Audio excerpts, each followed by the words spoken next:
പണ്ട് ആൻറ്റിന ഇങ്ങനെ തിരിച്ച് ദൂരദർശൻ കണ്ട ആളുകളോടാണ് എൻ്റെ ചോദ്യം. അല്ലാത്തവർക്കും മനസ്സിലാവും, പക്ഷേ ഇങ്ങനെ സമയമാകുമ്പോഴത്തേക്കും ഗ്രെയിൻസ് ആയിരിക്കും കംപ്ലീറ്റ്. പക്ഷേ ഈ ഗ്രെയിൻസ് മാറാൻ വേണ്ടിയിട്ട് ഈ ആൻറ്റിനയിലിട്ട് തിരിച്ച് അവസാനം നമ്മുടെ ദൂരദർശൻ ക്ലിയറായിട്ട് വരും. അങ്ങനെ കണ്ട ആളുകൾക്ക് ഞാൻ ഈ പറയുന്നതിനോട് കുറച്ച് മധുരം കൂടും. കാരണം അവർക്ക് വേറെ ഓപ്ഷൻ ഇല്ലായിരുന്ന ഒരു കാലഘട്ടം. അല്ലാത്തവർക്കും അറിയാം കേട്ടോ. അപ്പം ഞാൻ ഒരു ലോകയിലെ ഒരു സീൻ കാണിക്കാം. ഇതാണ് ആ സീൻ. ഈ സീൻ കാണുമ്പോൾ നിങ്ങൾക്ക് എന്തെങ്കിലും പ്രത്യേകിച്ച് തോന്നുന്നുണ്ടോ എന്ന് പറയണേ. ഇതിൻ്റെ അവസാന ഭാഗമോ കൃത്യമായിട്ട് മനസ്സിലാവും.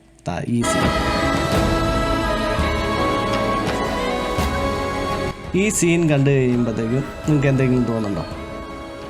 എന്തെങ്കിലും തോന്നിയോ? എന്തെങ്കിലും നമ്മളുമായിട്ട് റിലേറ്റ് ചെയ്യുന്ന എന്തെങ്കിലും കമോൺ ഞാൻ ഒന്നുകൂടെ പ്ലേ ചെയ്യാം.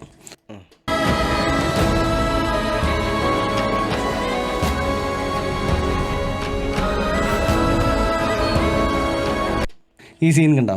ഈ സീൻ കണ്ടു കഴിഞ്ഞപ്പോഴത്തേക്കും നമ്മുടെ പഴയ ഒരു സാധനം, ആ ചന്ദ്രനും ഇതും കൂടെ ആലോചിച്ച് നോക്കിയേ. ഏതാ? ചെപ്പടിക്കുന്നിൽ ചിന്നിച്ചിനങ്ങും ചക്കരപ്പൊന്നേ. ഓർമ്മയുണ്ടോ? അതൊന്ന് കാണാം. ആ സീൻ ഞാനൊന്നുകൂടെ വെച്ച് കാണിക്കാം. അപ്പം മനസ്സിലാവും. എനിക്ക് കണ്ടപ്പോൾ ഇങ്ങനെയാണ് തോന്നിയത്. ആർക്കെങ്കിലും തോന്നിയിട്ടുണ്ടോ എന്ന് എനിക്കറിയത്തില്ല. അതൊന്നുകൂടെ വെക്കാം.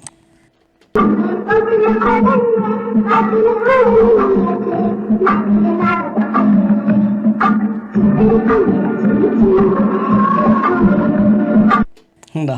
കറക്റ്റ് ആ ചാട്ടം, ആ റൗണ്ടും ഒക്കെ അങ്ങനെ തോന്നിയായിരുന്നോ? എനിക്ക് തോന്നിയായിരുന്നു. ഞാൻ തോന്നിക്കഴിഞ്ഞപ്പോൾ നിങ്ങളുമായിട്ടൊന്ന് പങ്കുവെച്ചേക്കാൻ തോന്നുന്നു. ഇതിൻ്റെയൊക്കെ ഒരു ഒന്നും പറയണ്ട. കാരണം എനിക്കിതിപ്പോൾ നൊസ്റ്റാൾജി അടിക്കുമ്പോഴത്തേക്കേ മറ്റൊരു കുറച്ച് വേദനയും കൂടെ ഉണ്ട്. മറ്റൊന്നുമില്ല, ചില വീടുകളിൽ നമ്മൾ സിനിമ കാണാൻ ചെല്ലുമ്പോഴത്തേക്കേ അവർ പറയും, അല്ലെങ്കിൽ ഇതുപോലെ ജംഗിൾ ബുക്കൊക്കെ കാണാൻ വേണ്ടി നമ്മൾ ചെന്ന് കഴിയുമ്പോഴത്തേക്ക് അവർ പറയും ടി വി ചൂടായി, ഇനിയിപ്പോൾ ഉടനെ വെക്കത്തില്ല എന്നൊക്കെ പറഞ്ഞ് വിട്ട ഒരു കാലഘട്ടം ഉണ്ടായിരുന്നു. പിന്നെ ഇതുപോലെ ജംഗിൾ ബുക്കൊക്കെ കാണാൻ വേണ്ടിയിട്ട് ഓരോ വീടിൻ്റെ സൈഡിൽ പോയിട്ട് ഇങ്ങനെ നിൽക്കും. ഇവർ ടി വി ഓണാക്കുന്നുണ്ടോ എന്ന് നോക്കി നിൽക്കും. ചിലപ്പോൾ വെക്കും, ചിലപ്പോൾ വെക്കത്തില്ല. അപ്പോൾ വെക്കുന്ന വീട് എവിടെയാണെന്ന് ഓർത്ത് അങ്ങോട്ടും ഇങ്ങോട്ടും ഓടി ഇങ്ങനെ നടക്കും. എന്നിട്ട് അവിടെ പോയി അവരുടെ വീട്ടിൽ നിലത്ത് പോയി ഇങ്ങനെ ഇരുന്ന് കണ്ടുകൊണ്ടിരിക്കും. ടി വി ഒന്നും ഇല്ലാത്ത കാലഘട്ടമായിരുന്നേ. ഇങ്ങനെയുള്ള നൊസ്റ്റാൾജികൾ ആർക്കെങ്കിലുമൊക്കെ ഉണ്ടോ?